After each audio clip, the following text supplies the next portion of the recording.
मैं आज आपके साथ शेयर करने वाला हूँ सबसे अच्छे टॉप 10 तरीके पढ़ाई करने के, फटाफट अपने सिलेबस को कवर करने के, ताकि आप स्कूल में, एग्ज़ाम में, लाइफ में बहुत अच्छा कर सकें। ये आज चिल्ड्रंस डे है, इसलिए मैं आज उसके बारे में काफ़ी सीरियसली सोच के आपसे शेयर करना चाहता हूँ कि मैंने और मेरे आसपास के जो भी लोग पढ़ाई करने में बहुत अच्छे रहे हैं, करियर में बहुत अच्छे रहे हैं, तो उन्होंने कौन कौन सी तरीके यूज़ किए हैं, टिप्स यूज़ किए हैं पढ़ाई को और बेटर बनाने के लिए और अपने सिलेबस को फटाफट ख़त्म करने के लिए। सो लास्ट तक देखिएगा, टोटल 10 टिप्स मैं आपको बताने वाला हूँ इसमें। पुराने ज़माने में जब भी पढ़ाई हुआ करती थी तो खाली वही लोग पढ़ाई करते थे जो लोग बहुत ही ज़्यादा पैशनेट थे। जैसे आज के ज़माने में मुझे कोई फ़ोर्स नहीं करता खेलने के लिए, क्रिकेट खेलने के लिए या कोई और गेम खेलने के लिए, बिकॉज़ मैं उसके लिए पैशनेट नहीं हूँ। ऐसे ही पुराने ज़माने में पढ़ाइयाँ केवल वो लोग करते थे जो लोग बहुत ही ज़्यादा पैशनेट होते थे उसके लिए, और वो लोग फिर उनको बहुत एफ़र्ट नहीं लगाना पड़ता था पढ़ाई करने के लिए। लेकिन आज चूँकि स्कूल्स में, कॉलेजेस में, सब जगह पर बच्चों को फ़ोर्स किया जाता है पढ़ाई करने के लिए, इसलिए एक उनको भी पढ़ना पड़ता है जो लोग बहुत इंटरेस्टेड नहीं है पढ़ाई में। तो आपको मैं 10 चीज़ें जो शेयर करने वाला हूँ, उसमें से 5 तो उसकी गहराई में इसको समझने के लिए, पढ़ाई को कैसे करना है उसकी गहराई को समझने के लिए है, और 5 सिंपल छोटे-छोटे टिप्स हैं, लेकिन वो छोटे टिप्स होने के बावजूद बहुत इफ़ेक्टिव टिप्स हैं। उसमें से सारे टिप्स मैंने अपनी लाइफ में यूज़ किए हैं, और मैंने उन लोगों को देखा है यूज़ करते हुए जो लोग बहुत ही सक्सेसफुल हुए हैं अपनी पढ़ाई में। तो पूरी एंड तक देखने के बाद आप मुझे बताइएगा कि आपका फेवरेट इसमें से तरीका कौन सा है, और आपने जब एक्सपेरिमेंट किया तो उसको उसमें से कौन कौन सी टिप्स यूज़ करके आपको फ़ायदे हुए हैं। अनजाने में एक चीज़ किया था रूम को लेकर के, कमरे का साइज़। पढ़ाई जो आप करते हैं उसमें कमरे का साइज़ क्या होना चाहिए, ये बहुत लोगों के बस में नहीं है, लेकिन जो भी पेरेंट्स देख रहे हैं अपने बच्चों के लिए ये चीज़ ट्राई करिए। मैंने अपने बच्चे के लिए गलती से ये चीज़ किया था, इनफैक्ट बच्चे के लिए नहीं किया था, मैंने अपने लिए किया था। मैं जो वीडियोस बनाता हूँ, मैं एक अपने इसी रूम में बनाता हूँ जहाँ पर आप अभी देख रहे हैं। इस समय मैं वीडियो आप देख रहे हैं, अभी इसी वीडियो में कोई आ रहा है, कोई जा रहा है, कहीं से कोई एंट्री कर रहा है तो दरवाजे की आवाज़ आ रही है, कहीं पर कोई मेड सर्वेंट आ रहा है। तो इन सब चीज़ों से बहुत ही बारीक बट छोटे छोटे डिस्ट्रैक्शंस होते हैं। और गलती से मैंने क्या किया, अपने वीडियोस जब मैं बनाता था तो इस वीडियो को बनाने के बजाय मैंने अंदर में टेबल रख दिया, तो मैं अपने बच्चे को यहाँ इस कमरे से हटाकर अंदर कमरे में डाल दिया। तो वहाँ पर थोड़ी बहुत पढ़ाई में फ़र्क पड़ा, बिकॉज डिस्ट्रैक्शन कम हो गया। फिर मैंने कुछ दिन बाद एक वीडियो में आपको रूम दिखाऊंगा जहाँ पर मैं अपने वीडियोस अब बनाता हूँ। That is a completely closed room, एकदम बंद है। उसमें अगर आपको जाना भी हो, साफ़ सफाई करने के लिए भी जाना हो, तो बड़ी मुश्किल से जाना पड़ता है। उसमें खिड़की को मैंने दरवाज़ा बनाया है, उसको लांग कर जाना पड़ता है। बहुत बार तो आपको चोट भी लग जाती है अगर आप अनकॉन्शियसली अंदर जा रहे हैं। बट उस एक कमरे की वजह से मेरे बच्चे का और मेरी क्वालिटी में ऑलमोस्ट 40-50% इंप्रूवमेंट हो गया। अगर आप चाहते हैं सीरियसली अपनी पढ़ाई को इम्प्रूव करने के लिए, तो आपको लॉन्ग टर्म प्रिपरेशन करना पड़ेगा। एक छोटा सा रूम रेडी करना होगा। आप खुद अगर अफोर्ड कर सकते हैं तो, अगर नहीं कर सकते तो अपने पेरेंट्स के पीछे पड़ जाइए कि मुझे एक छोटा रूम चाहिए जिसमें आपकी पढ़ाई, डिस्ट्रैक्शन खत्म हो जाते हैं। ऑलमोस्ट ढेर सारे आवाज़ के डिस्ट्रैक्शन, लोगों की डिस्ट्रैक्शन, ढेर सारे डिस्ट्रैक्शन खत्म हो जाते हैं। तो मैं आपको दिखाऊंगा अपना रूम। आप room should be very small for your studies, as small as possible. Pen, छोटी सी चीज़ है पेन, लेकिन बहुत बड़ी डिस्कवरी है पढ़ाई करने के लिए। पता है, हमारी मेमोरी में जो भी चीज़ें हम डालते हैं, जैसे अगर मान लीजिए कोई चीज़ मैं पढ़ रहा हूँ और उसको मैं लिखना चाहता हूँ, तो ऑब्वियसली पेन का यूज़ करता हूँ। लेकिन पेन का यूज़ केवल नोटबुक्स में होमवर्क करने के लिए और बोर होने के लिए नहीं है। मैं अक्सर पेन अपने पास 2-3 रखता हूँ। पेन का सबसे गहरा, सबसे इम्पॉर्टेंट यूज़ पढ़ाई के लिए है आपकी अपने बुक पर नोट्स बनाने के लिए, जो स्कूल में सिखाया नहीं जाता। बच्चों को कभी नहीं, इनफैक्ट बच्चों को मना किया जाता है कि बुक्स पे मत लिखो, गंदा मत करो बुक्स, जबकि ऐसा नहीं है। हमको और आपको पेन को यूज़ करके अपनी बुक्स को खूब गंदा करना है, उसको अंडरलाइन करना है, क्वेश्चन मार्क करना है, अपने साथ रखना है। और अगर आप अपने पेन को और बुक को ढेर सारा गोल करिए, उसमें से question mark, word meaning, doubts, आपका पेन ही आपको बता सकता है कि आपके बुक में कौन कौन सी चीज़ें आपको नहीं आती हैं। पेंसिल से लिखेंगे तो वो चीज़ गायब हो जाएगी। मैं फिर से बता रहा हूँ, ये बहुत छोटी छोटी टिप्स हैं, लेकिन मैंने हर टिप को बार बार यूज़ किया है। अगर आपने पेन से अपनी बुक को गंदा किया, जब मैं कहता हूँ गंदा किया, इसका मतलब ढेर सारे अंडरलाइन किए हैं वो वर्ड्स खोजने के लिए। ये जो आपके टॉपिक में, आपके बैग में, आपके बुक्स में जो क्वेश्चंस हैं, जो भी पैराग्राफ्स हैं, जो सेंटेंसेज हैं, जो वर्ड्स हैं आपको नहीं आते, दे मस्ट बी अंडरलाइन। उनको अंडरलाइन करके उनके बगल में क्वेश्चन मार्क करके उनको आपको सर्च करके उसका मतलब लिखना है, चाहे डिक्शनरी से चाहे कहीं से भी। उसको जब आपने अपनी बुक में लिख लिया, सडनली आपकी बुक आपके लिए बहुत ज़्यादा वैल्यूबल हो जाएगी और आपकी पढ़ाई में बहुत ज़्यादा हेल्प करेगी। तो पेन का यूज़ केवल नोट्स बनाने के लिए नहीं करना है, अपनी बुक्स को गंदा करने के लिए। अपनी बुक्स में, बुक्स के अंदर मैं बोल रहा हूँ, मैं नोटबुक में तो बाद में, नोट्स कैसे बनाते हैं वो अलग चीज़ है, लेकिन बुक्स के अंदर में आपको ढेर सारा लिखना है, और वो भी पेन से लिखना है। तो जब भी पढ़ाई करते हैं तो अक्सर हम अपनी पढ़ाई किससे कंपेयर करते हैं? अपने दोस्तों से। एग्ज़ाम का टाइम हो या वैसे कोई टाइम हो, स्कूल में जब होमवर्क मिलता है तो हम अपने फ्रेंड से डिस्कस करते हैं कि तुमने कितना होमवर्क किया, तुम्हारा कितना प्रिपरेशन हो गया। तो जो फ्रेंड्स हैं हमारे हिसाब से हमको हेल्प करते हैं आगे बढ़ने में। लेकिन एक्चुअली फ्रेंड्स के साथ या फ्रेंड्स को लेकर के पढ़ाई करना इट्स वेरी डेंजरस हैबिट। मैंने अपने एग्ज़ाम में जो सबसे बुरे नंबर पाए हैं वो उसी एग्ज़ाम में पाए थे जिसमें मैं अपने दोस्तों के साथ रात को रह करके पढ़ा था। वही एग्ज़ाम था जिसमें फेल हुआ था, उसके बाद कभी मैं फेल नहीं हुआ, ना उसके पहले ना उसके बाद में। फ्रेंड्स के साथ डिस्कशन, आपका टॉपिक ख़तरनाक है। हो सकता है उसके लिए कोई चीज़ आसान हो, आपके लिए मुश्किल हो। देखा नहीं, क्लास में अगर आपके फ्रेंड्स लिख रहे हैं, फ्रेंड्स एक हद तक ठीक हैं, वो आपको नोट्स देते हैं, आप उनसे नोट्स लेते हैं, वो अलग बात है। लेकिन फ्रेंड्स के साथ कंपैरिजन करके पढ़ाई करना, फ्रेंड्स के साथ डिस्कशन करके रात को आपका पढ़ाई कर रहे हैं, कल आपका एग्जाम है, आज रात को अपने फ्रेंड से फ़ोन किया, क्या तेरा कितना प्रिपरेशन हो गया? उसने बताया मेरे 4 पेज के हो गए। हो सकता है उसके 4 पेज ना हुए हों, 10 पेज हुए हों। हो सकता है उसके 10 पेज ना हुए हों, खाली 4 ही पेज हुए, उसने ज़्यादा बोल दिया हो आपको। और उसकी बातें सुनते ही हमारा जो मोटिवेशन होता है अपनी पढ़ाई के लिए वो कम हो जाता है। अगर उसकी ज़्यादा पढ़ाई हो गई तो भी हमारा मोटिवेशन कम हो जाता है, और अगर उसकी हमसे पढ़ाई कम हुई है तो भी हमारा मोटिवेशन कम हो जाता है। हमको लगता है कि कोई बात नहीं, वो भी हमसे पीछे है तो हमको क्या फ़र्क पड़ता है, हम लोग आराम से पढ़ेंगे। तो जो चूहे और खरगोश और कछुए की कहानी नहीं है, हमारी हालत वैसी हो जाती है कछुए की तरह, खरगोश की तरह, कि चलो यार वो लड़का हमसे पीछे है, या ऐसा हो जाता है यार मैं तो उसकी बराबरी कर नहीं सकता तो पढ़ाई छोड़ो। तो फ्रेंड्स के कंपैरिजन में, फ्रेंड्स के साथ, फ्रेंड्स को लेकर के पढ़ाई नहीं करनी है। Friends are only for playing, खाली खेलने के लिए फ्रेंड्स हैं। पढ़ाई करने के लिए फ्रेंड्स का यूज़ ना करें। अगर आप लॉन्ग टर्म पढ़ाई करना चाहते हैं, मेरी वाइफ है, मैं उसके साथ पढ़ाई करता हूँ, लेकिन मैं अक्सर देखता हूँ जो मेरा इंटरेस्ट है, जो मेरा टॉपिक में समझ में नहीं आ रहा है, अगर मैं उसके साथ डिस्कस करता हूँ तो बहुत क्लियरिटी फ्रेंड से नहीं आती है। लेकिन कोई और तरीके हैं अपने टॉपिक्स को क्लियर करने के लिए, मैं भी बताऊँगा आगे। विकीपीडिया बहुत ही बड़ी साइट है। इनफैक्ट alexa.com एक साइट है जो कि डिसाइड करती है सारे साइट्स को, वेबसाइट्स को कंपेयर करती है। उसमें से टॉप 10, टॉप 20 साइट्स को आप देखेंगे तो अक्सर विकीपीडिया उसमें होता है। विकीपीडिया कौन सर्च करता है पता है आपको? हर कोई, हर बंदा विकीपीडिया सर्च करता है। विकीपीडिया यूज़ करना सीखिए, उसमें से काम की चीज़ें निकालना सीखिए। अगर आप कोई टॉपिक पढ़ना चाहते हैं और आपने उसके बारे में विकीपीडिया कर दिया है, अभी कुछ दिन पहले मुझे बता रहा था कोई कि एक बच्चे ने होमवर्क मिला था उसको, और उसमें से उसने विकीपीडिया का निकाल कर कॉपी कर दिया। विकीपीडिया में आप ऐसे एंट्री नहीं कर सकते, और विकीपीडिया का अगर नॉलेज आपने यूज़ करना शुरू कर दिया, उसमें से पढ़ना, जैसे मुझे अगर कुछ किसी शहर के बारे में जानना होता है, मैं जब लखीमपुर आया था तो मैंने इस शहर के बारे में बेसिक चीज़ें जाननी थी, तो मैंने लखीमपुर विकी करके डाला। लखीमपुर, हर कोई विकीपीडिया सर्च करना है तो आपको अपना टॉपिक का नाम डालना है, उसके आगे विकी डाल देना है, तो वही जो विकीपीडिया पेज है उसका वो आ जाएगा। और आप देखेंगे कि विकीपीडिया पेज में सबसे कम वर्ड्स में सबसे मोस्ट इंपॉर्टेंट एंड प्रिसाइज चीज़ें लिखी होती हैं। थोड़ा मुश्किल पड़ेगा अगर आपको इंग्लिश नहीं आती, बट अगर आप इंग्लिश थोड़ा जब विकीपीडिया पढ़ेंगे तो आपको इंग्लिश आना शुरू हो जाएगी। तो आप देखेंगे कि Wikipedia is one of the most important tool, because जैसे ही आप इंटरनेट पे सर्च करेंगे तो ढेर सारी चीज़ें आ जाएंगी, आप कंफ्यूज हो जाएंगे, आपको समझ में नहीं आएगा कौन सी चीज़ आपको पढ़नी है, कौन सी चीज़ नहीं पढ़नी है। इसलिए आप कोशिश करिए विकीपीडिया यूज़ करने के लिए। विकीपीडिया इनफैक्ट लोगों ने बनाया है, उन लोगों के लिए बनाया है जो लोग बहुत बहुत पढ़ना चाहते हैं, लाइव हमेशा पढ़ते रहना चाहते हैं। So learn to use Wikipedia to quickly finish your topics. आप देखेंगे जो आपकी बुक्स में 50-50 पेज का है, विकीपीडिया में समरीज दी हुई है, स्पेशली समरी दी हुई है। Learn to use that to understand your topic.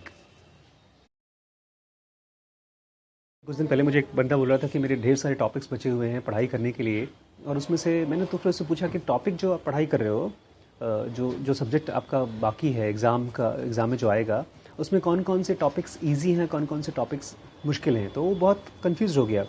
जब भी आप अपनी पढ़ाई कर रहे हैं तो उसको टॉपिक्स में डिवाइड करिए, और फिर उसमें से ये देखिए कि कौन सा टॉपिक मुश्किल है, कौन सा टॉपिक आसान है। जैसे हम खाना खाते हैं तो हम ये डिसाइड करते हैं ना कि कौन सा सब्ज़ी हमको अच्छी लग रही है, कौन सी सब्ज़ी थोड़ा सा कम अच्छी लग रही है, तो हम उसको उसी हिसाब से डिवाइड कर कर के खाना खाते हैं। हम मुश्किल चीज़ को पहले खा लेते हैं और टेस्टी चीज़ को बचा बचा के खाते हैं। लेकिन पढ़ाई में उल्टा करना होता है। पढ़ाई में आपको सबसे पहले आसान चीज़ों को कवर करना होता है और बाद में मुश्किल चीज़ों को कवर करना होता है, अगर आप सिलेबस कवर करना चाहते हैं तो। मैं फिर से रिवाइज़ करता हूँ, फिर से बोलता हूँ कि आप जब पढ़ाई करते हैं तो अपने टॉपिक्स को सब्जेक्ट मत बोलिए कि मेरी केमिस्ट्री पूरी नहीं है। आप केमिस्ट्री में सब टॉपिक्स इकट्ठे खोज के निकालिए कि उसमें से कौन कौन से टॉपिक्स हैं जो आपको कम से कम थोड़ा बहुत पता है। तो वो आसान है, और जो चीज़ बिल्कुल नहीं पता है वो मुश्किल है। और मुश्किल चीज़ों को पहले मत पढ़िए, पहले आप आसान चीज़ों को पढ़ लेंगे तो आपके अंदर में ये एक तरह की फीलिंग आ जाएगी कि चलो कम से कम मेरे पास इतना तो प्रिपेयर्ड हो गया। आपको खालीपन नहीं लगेगा, आपको डिप्रेशन या डर नहीं लगेगा अपने टॉपिक्स को लेकर के। So you first have to cover up all the easy topics and then go for the difficult topics. ये सब बहुत छोटी सी टिप्स है, लेकिन आप उसको यूज़ करेंगे तो आप देखेंगे आप बहुत मोटिवेटेड होंगे उस अपनी पढ़ाई को लेकर के। आप कोई चीज़ पढ़ रहे हैं तो उसकी समरी को ज़रूर कोशिश करिए बनाने का और किसी को बताने का। आपके सामने कोई छोटा बच्चा है, कोई ऐसा आदमी है, आपकी मम्मी है या आपकी कज़न्स हैं जो आपके टॉपिक को नहीं जानते, तो उसको 1 आध 2 सेंटेंस में, 3 सेंटेंस में, 4-5 सेंटेंस में ऐसे ही समझाने की कोशिश करिए उस टॉपिक को। जैसे मान लीजिए ट्रिग्नोमेट्री है, तो ट्रिग्नोमेट्री होता क्या है, एक लेमैन को, एक ऐसे आदमी को समझाने की कोशिश करिए जो उसके बारे में कुछ भी नहीं जानता है। तो वो आपको जब देखेगा, ऐसे रिस्पॉन्ड करेगा, तो उसके रिस्पॉन्स से आप सर्च करेंगे, because summary is something that goes into your long term memory. आपने जो मान लीजिए टॉपिक तैयार कर रहे हैं, उसमें आप 10 पॉइंट्स है, आपने 10 पॉइंट तैयार कर लिए। आपने पाइथागोरस थ्योरम तैयार कर लिया कि भाई ये साइड इस साइड के स्क्वायर के बराबर होता है। लेकिन एक कॉमन मैन को आप क्या बताएंगे पाइथागोरस थ्योरम के बारे में या ट्रिग्नोमेट्री के बारे में? ट्रिग्नोमेट्री में अभी होता है। कल एक लेडी आई थी हमारे यहाँ, तो उनसे पूछ रही थी मेरे बच्चे को कुछ नहीं आता ज्योमेट्री में। मैंने पूछा आपसे कि उसको कौन सी क्लास में? उन्होंने बताया 9th में। मैंने कहा कोई टॉपिक है जो उसको बिल्कुल नहीं आता? तो बोलती है ट्रिग्नोमेट्री। मैंने कहा ट्रिग्नोमेट्री आपको पता है क्या होता है? बोलती नहीं। मैंने उस बच्चे से पूछा तुम्हें पता है क्या होता है? बोलते नहीं। मैंने उसको वहीं तुरंत ही नेट खोज करके वीडियो दिखाया, तो उसमें लिखा है कि सबसे पहले तो इन वर्ड का मतलब मैंने खोजा। ट्रिग्नोमेट्री में ट्री मतलब 3, मेट्री मतलब मेजरमेंट। 3 चीज़ों के मेजरमेंट से जो चीज़ें सीखी जाती हैं, ट्रायंगल के जो मेजरमेंट सीखी जाती हैं, एक सेंटेंस मैंने समरी बता दिया उनको। अब ज़िंदगी भर भूलेंगे नहीं वो लोग। ट्रिग्नोमेट्री मतलब ट्रायंगल की रिलेशनशिप में जो चीज़ें बनाई जाती हैं वो। तो आप जब किसी को कोई भी चीज़ का समरी बताते हैं, वो समरी आपको एग्ज़ाम में बहुत हेल्प करेगा। बिकॉज जब आप पता है, जब आप किसी के सामने खड़े होंगे, कोई आदमी आपका इंटरव्यू लेगा, कोई आदमी आपका वाइवा ले रहा है, तो तुरंत आप शॉक्ड हो जाएंगे, इमोशनली एकदम भौचक्के रह जाएंगे। और उस समय जो चीज़ याद आएगा, जो बारीक पॉइंट्स हैं वो याद नहीं आएंगे, समरी याद आता है। और एक बड़ी अच्छी चीज़ है, जब आप समरी किसी को बताते हैं तो वो आदमी ये जानता है कि आपको मोटे मोटे में ये टॉपिक जानते हैं। अब बारीक चीज़ें तो एक तरह की मेंटल फाइल बनती है आपके माइंड में। जैसे आप समरी बनाते हैं या समरी डिस्कस करते हैं, तो आपका एक अलग से मेंटल फोल्डर बनता है और उसमें छोटी छोटी चीज़ें ऐड होना शुरू हो जाती है। और वहीं पर अगर आपने मान लीजिए समरी नहीं बनाया, तो आपका मेंटल फाइल नहीं बना, तो आपकी जो भी इन्फॉर्मेशन है सब इधर बितर रहती है। आपने ट्रिग्नोमेट्री के बारे में कुछ पढ़ा, आपने अलजेब्रा के बारे में कुछ पढ़ा, आपने अरिथमेटिक के बारे में पढ़ा, सब के सब इधर ऐसे है जैसे आपके पूरे घर में सामान फिका हुआ है। लेकिन जब ऑर्गेनाइज तरीके से इन्फॉर्मेशन रहती है तो बहुत आसान है आपको खोजने के लिए। आप देखिए अपने ही माइंड में, आप जब किसी के बारे में सोचते हैं कि बॉम्बे, तो बॉम्बे के शहर की बहुत छोटे छोटे गलियाँ, उसकी छोटे छोटे टाउन्स, उसके रोड्स, शॉप्स, ये सारी की सारी चीज़ें आपको अपने आप याद आना शुरू हो जाती हैं। माइंड हमेशा फोल्डर्स बनाता है, तो make summaries to make your mind folders. Topics को जब भी आप पढ़ें तो try to make the summary and explain it to someone. जब आप एक्सप्लेन करेंगे तो आपका मेंटल फोल्डर बनेगा। Summary is very important for long term study. Revision बहुत बार आपको बोल चुके होंगे, बहुत लोगों ने बोला होगा बड़ी इंपॉर्टेंट चीज़ है, लेकिन हम लोग नहीं करते बिकॉज रिवीजन बहुत बोरिंग काम है। और रिवीजन बोरिंग इसलिए है बिकॉज जो चीज़ आप पढ़ते हैं उसको आप इंटरेस्टिंग बना के नहीं पढ़ पाते। जब जैसे हम लोग फिल्में देखते हैं और हम लोग फिल्मों को भी रिविजन्स करते हैं। आपने एक फिल्म देखी, बाहुबली देखी, आप तो बार बार उसको बार बार देखने का मन करता है। जितनी बार देखते हैं उतनी बार आप रिवाइज करते हैं। आप वीडियोस देखते हैं, यूट्यूब वीडियोस देखते हैं, आप लोगों से शेयर करते हैं, लेकिन आप बहुत बार उस लिंक को शेयर नहीं करते। आप अपने दोस्तों को उस वीडियो के बारे में बताते हैं। जब आप बताते हैं तो वो रिवीजन होता है। तो रिवीजन करने का बेस्ट तरीका क्या है? अपने नोट्स जो आपने बनाए, आपको पता है आप नोट्स बनाते तो है ना, नोट्स बनाइए। Notes will help you to revise. आपको बुक्स में से फिर से अगर वही सब चीज़ें पढ़नी पड़ेगी तो बोरियत लग जाएगी। इसलिए अपने नोट्स जो भी आपने बनाया है टॉपिक्स के ऊपर या उस बुक के ऊपर, उस चीज़ को खोज करके रिवाइज़ करना है। अगर आपने 1 घंटे, 24 घंटे, 1 हफ्ते के अंदर अंदर उस टॉपिक को रिवाइज़ नहीं किया तो फिर भूल जाइए, याद नहीं रहेगा। और जो चीज़ें आपने रिवाइज़ कर ली हैं वही एग्ज़ाम के पहले अगर आपने पढ़ लिया तो वो बहुत अच्छे से याद रहती है और आपको सिलेबस फटाफट कवर हो जाएगा। आप ढेर सारी टॉपिक्स हम लोग रिवीजन करके ही ख़त्म करते थे। और रिवीजन करने का एक पूरा टॉपिक पे बनाऊंगा कि कैसे अपने टॉपिक्स को रिवाइज़ करते हैं, वो प्लीज़ देखिएगा। बट फिलहाल मैं आपको इतना बता दूं कि revision is the key for long term studies. अगर आपने लॉन्ग टर्म स्टडीज़ करने के लिए नोट्स बनाकर रिवाइज नहीं किया तो बहुत मुश्किल है लॉन्ग टर्म पढ़ाई। टीच, सबसे अच्छा तरीका पढ़ने का है पढ़ाओ, ट्यूशन पढ़ाओ, यूट्यूब पे वीडियोस बना के डालो, बट पढ़ाओ। अब मैं जब आपको कोई टॉपिक बता रहा हूं तो मैंने फ़िलहाल खुद ये टॉपिक तैयारी की है, इसको मैंने नोट्स बनाए हैं, उसके बाद हर टॉपिक को उसमें मैंने गोल गोल किया है कि कौन कौन सी चीज़ें इंपॉर्टेंट हैं, किस वर्ड से मैं आपको ये पूरा, मैंने पहले सेंटेंस लिखा, उसके बाद उसमें से गोल वर्ड को गोल किया कि कौन सा मेरे हिसाब से वो वर्ड इंपॉर्टेंट है जो मैं आपसे शेयर करूँगा। और जब मैंने आपको ये 10 चीज़ें पढ़ा ली हैं तो ये चीज़ मेरे लॉन्ग टर्म मेमोरी में चला जाता है। The best way to learn to study is to teach. आप थोड़ा उनसे मिलिए जो लोग ने वीडियोस यूट्यूब चैनल्स बना रहे हैं किसी टॉपिक पर, कोई इंजीनियरिंग का टॉपिक बना रहा है, कोई मेडिकल की टॉपिक पर बना रहा है, उसको बताना पड़ रहा है। उस टॉपिक को जब बताएंगे आप किसी को तो उतना टाइम के लिए आप ऑटोमेटिकली पढ़ना पड़ेगा। सामने वाले आपको एक तरह का फीडबैक देंगे, वो अच्छा बोलेंगे, ख़राब बोलेंगे, व्यू रहेगा नहीं रहेगा, एक्साइटमेंट, मतलब there is complete new psychology to studies when you start teaching someone. एक बच्चे को आप पढ़ा रहे हैं, आप कोचिंग पढ़ा रहे हैं, ट्यूशन पढ़ा रहे हैं, और वो टॉपिक आपको मुझे पहली बार मालूम पड़ा कि मुझे चीज़ें नहीं आती जब मैंने पढ़ाना शुरू किया। जब तक आप नहीं पढ़ा रहे हैं, आप खुद पढ़ रहे हैं छुपे हुए हैं कोने में, आपको पता ही नहीं कि आपकी क्वालिटी क्या है, आपकी क्लैरिटी क्या है। लेकिन जब आप पढ़ाना शुरू करेंगे तब आपको पहली बार मालूम पड़ेगा, बेटा कहाँ कहाँ तुम्हारे बालों में जुए हैं, क्या क्या चीज़ें तुम्हें नहीं आती।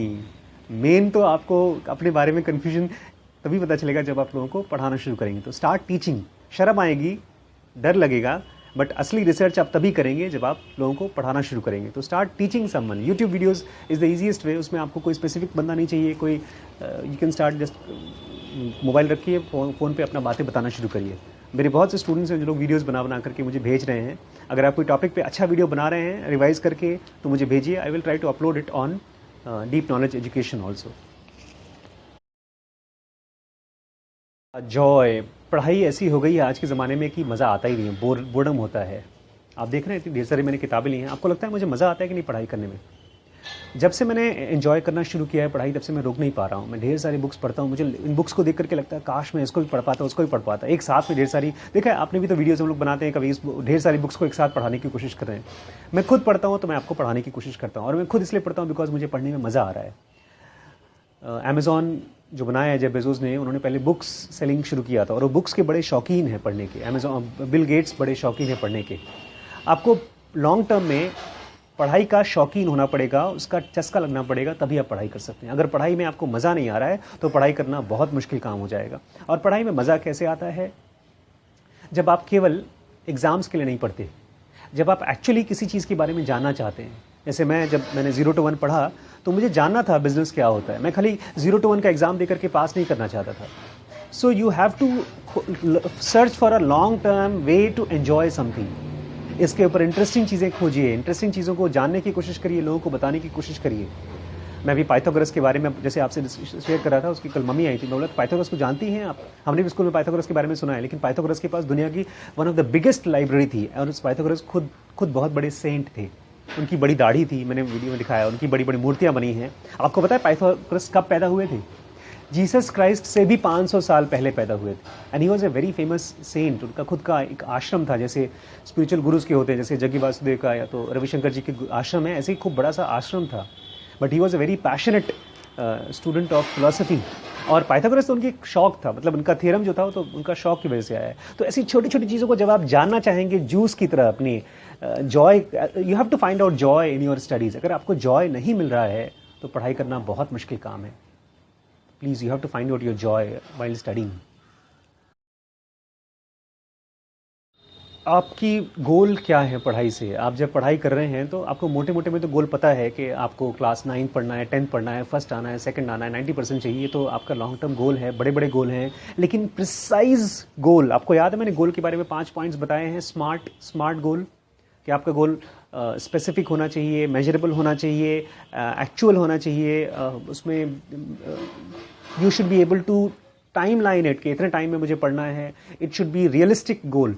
तो जब भी आप आपके पास गोल है कि नहीं अपनी पढ़ाई को लेकर के, गोल मतलब ये नहीं कि मुझे इंजीनियर बनना है। गोल मतलब मेरा ये सब्जेक्ट है और इस सब्जेक्ट में मुझे इतने चैप्टर्स कवर करने हैं, तो इसमें से कौन कौन से टॉपिक्स हैं जो मैं कितने दिन में कवर करूंगा। ये टाइम टेबल नहीं होता, इसको गोल बोलते हैं, स्टडी प्लान बोलते हैं। स्टडी प्लान आपके पास अगर नहीं है तो आपको एक रियलिस्टिक प्लान चाहिए कि मुझे इतने दिन में ये टॉपिक खत्म करने हैं। तो इसके लिए आप एक काम, बड़ा सा वाइट बोर्ड ले लीजिए और उस वाइट बोर्ड पे आपके जो भी टॉपिक्स आप प्लान कर रहे हैं अगले एक हफ्ते का, 10 दिन का, उसको मार्कर से लिखिए एक, और उस मार्कर से लिख रहे हैं जब, तो उसको बोर्ड को बड़ा लाइव बनाइए। मतलब इसमें आप भले वो प्लान आप ना शेयर कर सकें, उसको पूरा ना कर सकें, आपने टाइमलाइन बनाया कि मैं इस टॉपिक को इतने एक दिन में, 10 दिन में पूरा करेंगे। हो सकता है वो पूरा ना हो, लेकिन प्लानिंग इज़ वेरी इंपॉर्टेंट। जब आप प्लानिंग करते हैं तो आपका माइंड यूज़ होता है, जब माइंड यूज़ होता है तो माइंड एक्साइटेड होता है, जब माइंड एक्साइटेड होता है तो उसके लिए एक्शंस लेता है। आपको, मैंने एक दिन कुछ दिन पहले डिस्कस किया था एक बच्चे से स्कूल में, वो बोला था कि मैं कैसे प्लान करूँ अपनी लाइफ को। तो मैंने उसको बोला जो भी तुम्हें काम मन में आता है तुम्हें करना है, व्हाइट बोर्ड पे लिखो। और उसने छोटी सी चीज़ यूज़ की, उसने क्या कहा कि मैंने किसी को उधार दिया था 500 रुपये, और मैंने उस पर बोर्ड पे लिख दिया कि मुझे 500 रुपये लेने हैं। और फिर उस जितनी बार वो बोर्ड को देखता जाकर के उसमें फ्रेंड से 500 रुपये वापस मांगता, बोलते हैं मेरे पैसे जो 6 महीने में वापस नहीं मिल रहे थे वो 1 हफ्ते के अंदर वापस मिल गए because of the white board. तो मैं आपसे कहूँगा start making your goal proper specific smart को आप देखिएगा, मैं वीडियो लिंक डाल दूंगा, स्मार्ट गोल कैसे यूज़ करते हैं। There are 5 ways to make a goal, so you have to make your goal as per those smart जो हमने बताया है। अगर आपके पास गोल नहीं है, स्टडी प्लान नहीं है, तो आप नहीं कर सकते। स्टडी प्लान मैं फिर से रिवाइज बताऊं आपको कि हो सकता है आप उसको पूरा ना कर सकें, हो सकता है आपके लिए बहुत मुश्किल हो पूरा करना, but you need to have a study plan. 10 points के अलावा ये लास्ट पॉइंट है जिसमें मैं आपसे शेयर करना चाहता हूँ। अगर आपने इस चीज़ को कर लिया तो आपके इंग्लिश के फिजिक्स, केमिस्ट्री, मैथ्स, ये सारी की सारी टॉपिक्स हमेशा हमेशा के लिए बहुत मजबूत हो जाएंगी और कवर हो जाएंगी। आपको किसी ट्यूशन टीचर की ज़रूरत नहीं पड़ेगी, आपके हज़ारों रुपए, लाखों रुपए शायद बच सकते हैं, बिकॉज आप कोटा जाएंगे, अपनी पढ़ाई करेंगे, तो वो सारे के सारे पैसे बच सकते हैं अगर आपने ये एक चीज़ कर लिया तो। और इसको मैं देख रहा हूँ, पिछले काफ़ी टाइम से मैं स्टडी कर रहा हूँ, ये चीज़ वन ऑफ द बेस्ट चीज़ है अगर आप अपने पढ़ाई को अच्छी तरीके से करना चाहते हैं, और वो है खान अकेडमी। खान अकेडमी में आपको जाना है, उसमें अपना लॉगिन आईडी पासवर्ड डालना है और उसमें घुस करके अपना कोई भी टॉपिक जो आप पढ़ रहे हैं उसको खोजना है। पहले कुछ नहीं समझ में आएगा आपको, पहले उसमें कुछ वीडियोस हैं, कुछ प्रैक्टिकल्स हैं, जैसे आप फेसबुक करते हैं, जैसे आप कोई भी और साइट पर जाते हैं, आपको ढेर सारे बटन्स दबाने का मन करता है, ऐसे आपको कुछ कुछ बटन दबाएंगे, लेकिन उसमें प्रॉपर स्ट्रैटेजिकली प्लान करके आपको आपके बारे में सोच करके, क्योंकि बताया गया है कि कैसे आपको पढ़ाई करना है, और हर टॉपिक पे वीडियोस बनाए हैं उन्होंने, ऑलमोस्ट हर टॉपिक पे, इंग्लिश, फिजिक्स, केमिस्ट्री, बायोलॉजी। अब तो इनफैक्ट इंडियन करिकुलम के हिसाब से, यानी एनसीईआरटी के हिसाब से उन्होंने बनाया है। एक बड़ी खास चीज़ है जो बाकी स्कूल्स में नहीं पॉसिबल है और खान अकेडमी में पॉसिबल है। मान लीजिए आप एक टॉपिक पढ़ रहे हैं जो आपको नहीं आता, और उसमें वो ये भी आपने टॉपिक पढ़ लिया और फिर उसके ऊपर क्वेश्चंस हैं, आपको उस क्वेश्चंस के आंसर देने होंगे, और उस क्वेश्चन के आंसर देने के लिए you have to use a pen pencil. आपको ऐसे कॉपी में लिख करके उसके सॉल्व करके उसके बाद उसमें आंसर देने होंगे। सही आंसर आया तो आपको पॉइंट्स मिलते हैं, गलत आंसर आया तो उसमें आपको हिंट मिलते हैं, प्रॉपर वही राइट साइड में हिंट होता है, आप हिंट क्लिक करके सोच सकते हैं। लेकिन बात यहाँ खत्म नहीं हो जाती है। अगर मान लीजिए आपको वो 2, 4, 10 हिंट्स में भी समझ में नहीं आ रहा है, तो ये बोलता है कि हो सकता है आपको इसके प्रीवियस टॉपिक को मास्टर करना पड़ता है, उसको बोलते हैं मास्टरी लेवल टॉपिक्स। तो आप उसके प्रीवियस वीडियोस को देखते हैं, अगर वो भी आपको समझ में नहीं आया तो उसके प्रीवियस भी, इस तरह के अगर प्रीवियस चलते जाएं तो हो सकता है आप 10th के स्टूडेंट हो और आपको 6th की या 4th की चीज़ नहीं आती, और आप उसको मास्टर कर सकते हैं खान अकेडमी के जरिए। कोई स्कूल का टीचर आपको ये नहीं करने के लिए देगा। अगर आप अपने स्कूल के टीचर से 3rd, 4th, 5th, 6th की चीज़ पूछेंगे तो आपको घूरेगा, डांटेगा, आपको शर्मिंदा करेगा, क्योंकि ये भी नहीं आता, किससे जाके पूछेंगे आप। लेकिन खान अकेडमी में वो सब कुछ कर सकते हैं। एक चीज़ बड़ी इंटरेस्टिंग है खान अकेडमी में, आपकी पढ़ाई को ये पूरी तरह से गेम बना देगा। आप जो भी वीडियोस देखो उसके पॉइंट्स मिलते हैं, आप जो भी क्वेश्चन सॉल्व करो उसके पॉइंट्स मिलते हैं, 5 क्वेश्चन एक साथ सीधे हो गए तो एक्स्ट्रा पॉइंट्स मिलते हैं, बैजेस मिलते हैं। You will slowly enjoy your studies as if it is a video game. आपको चस्का लग जाएगा। इंग्लिश थोड़ी सी मुश्किल पड़ेगी बिकॉज सलमान खान जिन्होंने वीडियो वेब से बनाया है वो थोड़ा अमेरिकन इंग्लिश बोलते हैं, लेकिन मैं बताता हूँ आपको, अगर 100-200 वीडियोस आपने देख लिए तो आपको उनकी अंग्रेजी समझ में आना शुरू हो जाएगी। दिस इज़ लाइक ब्रह्म सूत्र फॉर स्टडीज़। फ्री है, कोई पैसा नहीं लगता। अगर इस क्वालिटी का अगर आपको कोचिंग चाहिए तो आपको लाखों रुपए देने पड़ेंगे। कोटा में 1 लाख रुपए की कोचिंग फीस है जो आपको देना पड़ सकता है, लेकिन इसमें बट प्रॉब्लम वही आ जाती है कि आपको उसमें जाना पड़ेगा। तो मैं लोगों से कहता हूँ कि तुम्हें अगर समझ में नहीं भी आता है तो भी खान अकेडमी लॉगिन करो, ऑन करो और बस कान में डाल के सुनते रहो, जैसे आप गाने सुनते हैं, फिल्में देखते हैं, चल रहा है खाली ऐसे चलता रहे, ट्राई करते रहो, कुछ न कुछ करते रहो और आप देखेंगे गाड़ी की तरह होता है। जैसे आप शुरू में अपनी कार चलाते हैं, नहीं आ रही है, फिर चलाते हैं, बाइक चलाते हैं, साइकिल चलाते हैं, गिरते हैं 10 बार 15 बार, लेकिन फिर 3 दिन में आपको साइकिल चलाना आ जाती है। ठीक ऐसे ही अगर आप सलमान खान अकेडमी नाम है उसका, khanacademy.org, इसके अंदर में घुस करके अपनी पढ़ाई 1 साल 2 साल तक के लिए कर लेते हैं। आप हंसेंगे अपने ऊपर कि मैं यार 2 साल पहले कैसा स्टूडेंट था और अब कैसा स्टूडेंट हूँ। आपकी इंग्लिश माशाल्लाह will be one of the greatest, you will be a great speaker of English, because English सीखने के लिए आपको अंग्रेज़ लोगों की बातें सुननी होंगी। और यहाँ पर पूरा खाली अंग्रेज़ी नहीं, मैथ्स, केमिस्ट्री, फिजिक्स, बायोलॉजी सब कुछ एक अमेरिकन स्लैंग में आपको सिखा रहा है। तो यू विल बी अमेज, मतलब मैं तो पागल हो गया। मुझे लगा कि इनफैक्ट मैंने इसके बारे में एक रिव्यू पढ़ा था कुछ महीने पहले कि जमाइका या कहीं नाइजीरिया, साउथ अफ्रीका से कोई बच्ची थी, उसने पूरे इंटरनेशनल टॉप किया था उसने मैथमेटिक्स। और उसने अपने जो आर्टिकल आया था न्यूज़पेपर में, उसने बताया था कि मैंने सारा का सारा जो नॉलेज सीखा है, मेरे टीचर ने मुझे हेल्प किया है थ्रू खान अकेडमी। उसकी टीचर ने बताया कि Khan Academy is one of the best sites to study. तो मैं ये कहूँगा, ये मत खोजिए कि 10 साइट्स कौन कौन से हैं जहाँ से मैं सीख सकता हूँ। आपका अगला क्वेश्चन होगा 10 टॉप साइट्स कौन कौन से हैं, ढेर सारे हैं, बट स्टार्ट विथ 1। कहते हैं ना, एक साधे सब सदे। पहले सबसे पहले you should become Khan Academy expert. You should try to make videos like Khan Academy. हम लोग ने ऑलरेडी बनाना शुरू कर दिया है। आप डीप एजुकेशन में जाएंगे तो आपको सिंपल बेसिक वीडियोज़ मिलना शुरू हो जाएंगे। बट टॉपिक कवर करने के लिए, अपनी सिलेबस कवर करने के लिए इतने 2-2 मिनट की वीडियोज़ हैं यार। You should try, you should enjoy it. मैं बता रहा हूँ, आपको चस्का लग जाएगा खान अकेडमी का, and it will help you to finish all your topics very quickly. लोग कमेंट करेंगे तो मुझे आइडियाज़ मिलते हैं वीडियोज़ के बारे में बनाने के लिए। मैं हर कमेंट को इंडिविजुअली खुद पढ़ता हूँ। ऐसा नहीं कि मेरी टीम पर खाली पढ़ती है, मैं नहीं पढ़ता हूँ। हर कमेंट को मैं पढ़ता हूँ। आपके लाइक्स, जितने लाइक्स होंगे उतना ही मुझे मोटिवेशन मिलता है और इस तरह की वीडियोस बनाने का जो आपके सवालों से निकल के आते हैं। अदरवाइज़ वही चीज़ें बनाता रहूँगा जो मुझे पसंद आती हैं। तो आपके लाइक्स और आपके कमेंट्स के ज़रिए ही मुझे ये चीज़ पता चलती है। और एक बड़ी खास चीज़ मुझे पता चली है अभी रिसर्च करके कि यूट्यूब के अंदर में अगर आप कोई वीडियो बनाते हैं और उसको, आपके पास लेट्स से अभी 9000 सब्सक्राइबर है हमारे पास, तो अगर मैं ये वीडियो डालूंगा, अपलोड करूँगा, तो ये 9000 लोगों के पास नहीं जाएगा।